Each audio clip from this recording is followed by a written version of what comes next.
سب سے پہلے اللہ تعالیٰ نے فرشتوں کو نور سے پیدا کیا اور انہیں بغیر فری ول کے پیدا کیا اور انہیں اپنی عبادت اور اس کائنات کے مختلف کاموں پر مامور فرما دیا۔ اس کے بعد اللہ تعالیٰ نے جنوں کو بے دھواں آگ کے شعلے سے پیدا کیا اور انہیں فرشتوں سے کچھ ملتی جلتی طاقتیں عطا کی، جیسا کہ وہ غائب رہیں، انسانوں کو نظر نہ آئے، سپیڈ منٹوں سیکنڈوں میں ہزاروں میل کا فاصلہ طے کر لیں اور اپنی شکلیں بھی بدل سکیں اور انسانوں کے سامنے ظاہر بھی ہو سکیں اور غائب بھی۔ اور ان سب باتوں سے بڑھ کر وہ اچھائی اور برائی اپنانے کا اختیار بھی رکھتے تھے۔ اب یہ ان پر تھا کہ وہ زمین میں فساد اور خون ریزی برپا کریں یا امن و امان کی فضا قائم کریں۔ تو جب اللہ تعالیٰ نے انہیں زمین پر آباد کیا تو انہوں نے فساد اور خون ریزی کا بازار گرم کیا، اور اس قدر کہ اللہ تعالیٰ نے فرشتوں کو بھیجا جنہوں نے انہیں شکست دی اور انہیں سمندروں کے جزیروں اور پہاڑوں کی چوٹیوں تک محدود کر دیا اور وہاں انہیں قید کر دیا۔ جبکہ ابلیس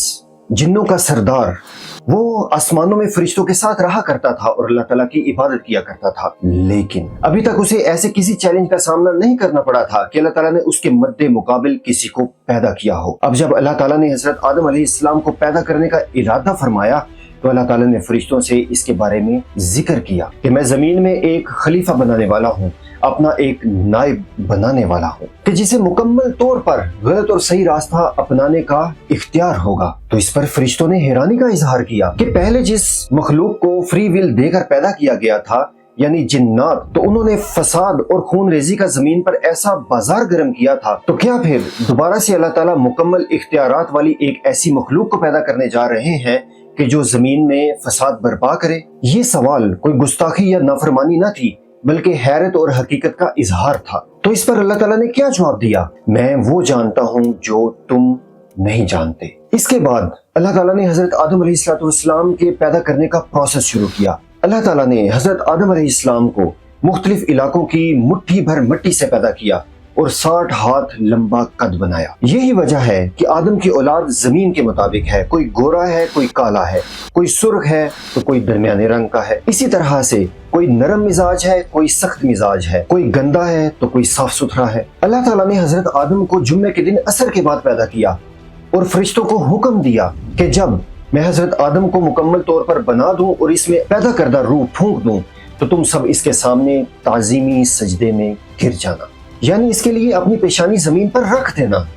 آدم علیہ السلام تقریباً 40 سال تک ایک بے جان جسم کی صورت میں پڑے رہے۔ فرشتے جب بھی اس جسم کے قریب سے گزرتے تو حیرانی اور خوف کا اظہار کرتے، جبکہ ابلیس حسد کرتا کہ یہ کس طرح سے سب مخلوقات سے بہتر مخلوق بنائی جا رہی ہے۔ وہ اکثر حضرت آدم علیہ السلام کے جسم کی رگوں میں خون کی طرح دوڑتا اور اس کے علاوہ ان کے جسم کو مار مار کر چیک بھی کرتا کہ یہ بے جان جسم آخر ہے کیا۔ تو جب حضرت آدم کا جسد خاکی کھنکھناتی ہوئی مٹی کی طرح آواز پیدا کرتا تو وہ بہت خوش ہوتا کہ یہ کمزور سی مخلوق کیسے اشرف المخلوقات ہو سکتی ہے، لیکن اسے کیا علم تھا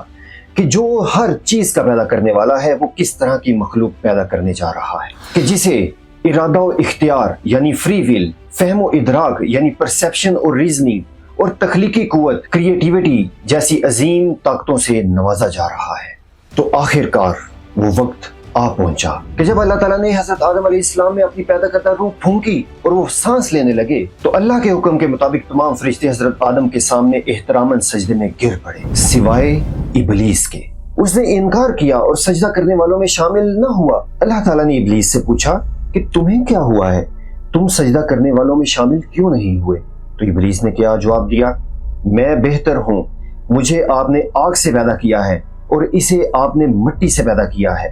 میں زیادہ بہتر ہوں اس کی نسبت، میں اسے سجدہ نہیں کروں گا، میں سب سے بہتر ہوں۔ یہ تھا وہ غرور، وہ تکبر، وہ گھمنڈ کہ جو ابلیس کو لے ڈوبا۔ تو اللہ تعالیٰ نے کیا فرمایا؟ نکل جا، دفع ہو جا، یقیناً تو ملعون ہے کہ جس پر لعنت کی گئی ہے۔ وہ غرور اور تکبر میں اس حد تک پاگل ہو چکا تھا کہ اس نے اللہ تعالیٰ سے معافی مانگنے اور حضرت آدم علیہ السلام کو سجدہ کرنے کے بجائے قیامت تک کے لیے مہلت مانگ لی کہ میں زمین میں ان انسانوں کو گمراہ کر کے رہوں گا، اور اللہ تعالیٰ نے بھی اسے مکمل مہلت دے دی اور یہ بھی فرما دیا کہ میرے نیک بندوں پر تیری کوئی نہیں چلے گی، تو انہیں بالکل غافل نہیں کر سکے گا سوائے ان لوگوں کے کہ جو تیرے پیروکار بنیں گے۔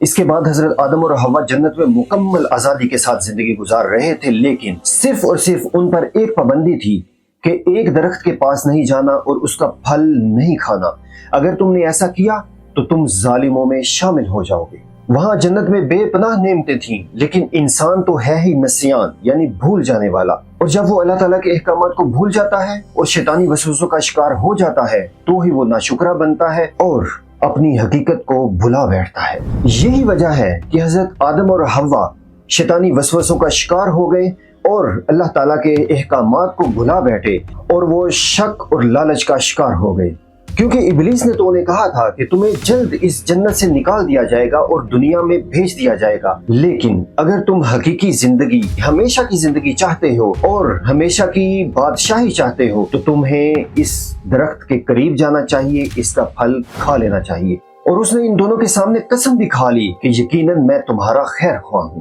پھر ہوا یوں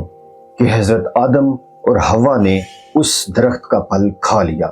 اور نافرمانوں میں شامل ہو گئے۔ اب کیا تھا، پھل کھاتے ہی حضرت آدم اور حوا کے کپڑے غائب ہو گئے اور وہ شرم کے مارے جنت کے پتوں سے اپنے آپ کو ڈھانپنے لگے۔ یہاں پر ایک بات واضح ہو گئی کہ انسان گمراہ ہوتا ہی اس وقت ہے کہ جب انسان فرشتہ بننا چاہتا ہے، ہمیشہ کی زندگی چاہتا ہے، ہمیشہ کی خوشی، خوبصورتی اور ہمیشہ کی بادشاہی چاہتا ہے۔ اور دوسری بات، گناہ کی زندگی کی ابتدا بہت دل فریب ہوتی ہے، لیکن انتہا شرمندگی ہی شرمندگی ہوتی ہے اور پچھتاوا ہی پچھتاوا ہوتا ہے۔ پھر کیا تھا، اللہ تعالیٰ نے انہیں بلایا اور فرمایا کہ کیا تمہیں میں نے اس درخت کے قریب جانے سے منع نہ کیا تھا اور اس کا پھل کھانے سے منع نہیں کیا تھا، اور یہ بھی بتا نہ دیا تھا کہ شیطان تمہارا کھلم کھلا دشمن ہے، تو پھر تم نے ایسا کیوں کیا؟ تو حضرت آدم اور حوا نے ہیلے بہانے بنانے کی بجائے ندامت کا اظہار کیا اور اللہ تعالیٰ سے توبہ کی۔ اور کیسے توبہ کی کہ اے اللہ، اے ہمارے پروردگار، ہم نے اپنی جانوں پر ظلم کیا ہے، اگر ہمیں تو نے معاف نہ کیا، ہم پر تو نے رحم نہ کیا تو ہم خسارہ پانے والوں میں سے ہو جائیں۔ تو اللہ تعالیٰ نے ان کی توبہ قبول فرما لی اور انہیں دوبارہ اپنی رحمت کے سائے میں کر لیا۔ لیکن اب وہ وقت آ چکا تھا کہ جو منصوبے کے تحت حضرت آدم، حوا اور ابلیس کو زمین پر جانا تھا تو انہیں زمین پر اتار دیا گیا، اور اللہ تعالیٰ نے انہیں ہدایات بھی دے دی کہ تم ایک دوسرے کے دشمن ہو، تمہیں زمین پر ایک مدت کے لیے رہنا ہے، تو میری طرف سے جو ہدایت بھی تم تک آئے اس کے مطابق تمہیں زندگی گزارنا ہے، وہیں مرنا ہے اور وہیں سے دوبارہ اٹھائے جاؤ گے۔ تو جس نے میری ہدایت کے مطابق زندگی گزاری ہوگی تو وہ کامیاب ہو جائے گا، اور جس نے میری ہدایت کا انکار کیا ہوگا وہ ناکام ٹھہرے گا۔ یہاں یہ بات واضح ہو جائے کہ مسئلہ انسانوں اور جنوں کے درمیان نہیں ہے، بلکہ مسئلہ ابلیس کا ہے، کہ جو یہ دعویٰ کرتا ہے کہ میں سب سے طاقتور جن ہوں، کہ میں آگ سے بنا ہوں، میں سب سے اعلیٰ ہوں، میرے اوپر اگر کوئی ذات ہے تو وہ صرف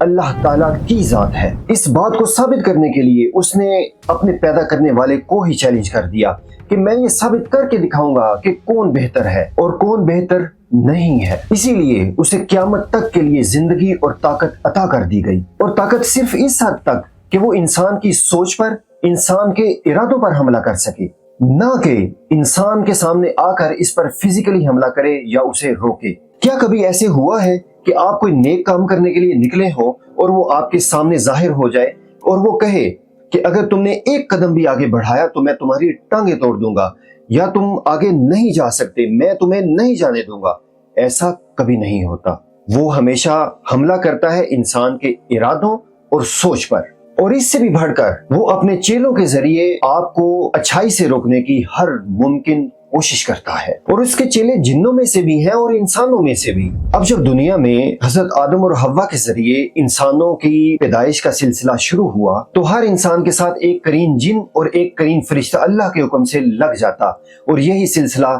آج تک جاری ہے۔ اب جو شخص اللہ تعالیٰ کی یاد سے غفلت برتتا ہے تو اللہ تعالیٰ اس پر ایک شیطان مسلط کر دیتے ہیں، یعنی وہ اس کا کریم جن ہی ہوتا ہے کہ جو اس پر حاوی ہو جاتا ہے، اور وہ اس کا رفیق بن جاتا ہے اور اسے غلط راستوں کی طرف رہنمائی کرتا ہے۔ لیکن دوسری طرف جو شخص اللہ تعالیٰ کی یاد سے غفلت نہیں برتتا تو اللہ تعالیٰ کریم فرشتے کے ذریعے بھی اس کی مدد کرتے ہیں، اور اس کے علاوہ اللہ تعالیٰ موقبات یعنی بار بار آنے والے فرشتوں کے ذریعے سے بھی اللہ تعالیٰ انسانوں کی مدد کرتے ہیں۔ یہی وہ فرشتے ہیں کہ جن کی ڈیوٹی فجر اور عصر کے وقت تبدیل ہوتی ہے، لیکن